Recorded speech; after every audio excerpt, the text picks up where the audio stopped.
চলমান সংস্কার, নির্বাচন, নারীর ক্ষমতায়ন ও আঞ্চলিক নিরাপত্তা ইস্যুতে জামায়াতের সাথে বৈঠক করেছেন যুক্তরাষ্ট্রের দূতাবাসের charge d'affaires Tracey Ann Jacobson. রাজধানী মগবাজারে জামায়াতের কেন্দ্রীয় কার্যালয়ে এই বৈঠক অনুষ্ঠিত হয়। বৈঠক শেষে দলটির নায়েবে আমির ডক্টর সৈয়দ আবদুল্লাহ মোহাম্মদ তাহের বলেন, যুক্তরাষ্ট্রের সাথে জামায়াতের সম্পর্ক আরও উন্নত হবে। এছাড়া সুষ্ঠু ও অবাধ নির্বাচনের বিষয়ে জামায়াতের অবস্থান ব্যাখ্যা করা হয়েছে বলেও জানান দলটির নায়েবে আমির। আজকে সেই ধারাবাহিকতায় আমেরিকান অ্যাম্বাসেডর এখানে আসছিল।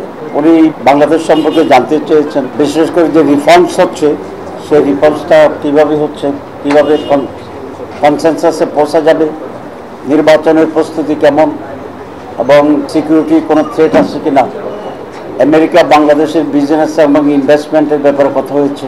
বাংলাদেশ জামাত ইসলামীর সাথে ওরা আগে থেকেও তারা কাজ করেছে এবং আগামীতে আরও বেশি ক্লোজলি তারা কাজ করবে।